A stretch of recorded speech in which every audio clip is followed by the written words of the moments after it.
অনেক সময় দেখেছেন এই মুগ কড়াই দিয়ে আমরা তড়কা খাই, কিন্তু এটা কিন্তু প্রচুর হাই প্রোটিন। তো এটা যদি আমরা সকালে ব্রেকফাস্টে রাখি, এখানে আমি একটু মুগ ডাল নিয়েছি, এটা ভালো করে পেস্ট করে নিতে হবে। কিসে? মিক্সিতে। পেস্ট করার পর এতে শুধুমাত্র দিয়ে দেবো শুকনো লঙ্কা আর একটু পেঁয়াজ, ব্যাস, আর কিছুই না, নুন, ব্যাস, স্বাদ মতন নুন, আর একটু চিনি অল্প।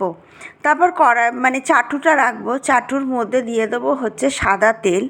সেই সাদা তেলটা যখন গরম হয়ে যাবে, তারপর এই যে পেস্ট করে রাখা মুগ কড়াই আর মুগ ডাল একসাথে ভালো করে এটা গোলা রুটি যেমন আমরা ময়দা দিয়ে করি, বাচ্চারা অনেক সময় দেখবেন ওটা খেতে পছন্দ করে, সেটা ডিম দিয়ে অনেক রেসিপিটা ভালোই লাগে। কিন্তু সেটার বদলে যদি এটা আপনারা টিফিনে বাচ্চাকে করে দেন আর তার সাথে একটু টক দই দিয়ে দেন, তাহলে কিন্তু বাল্লে বাল্লে, কিন্তু ওরা বেশ পছন্দ করে কিন্তু খাবারটা খাবে। আর এটা কিন্তু ভীষণ প্রোটিন, আপনারা নিজেরাও খেতে পারবেন, আর টেস্টও কিন্তু সুস্বাদু। শুধু একটু চাট মশলা দিয়ে দেবেন। তো আজকে একটা ছোট্ট রেসিপি আপনাদের সাথে শেয়ার করবো, আশা করি খুব উপকার রেসিপি।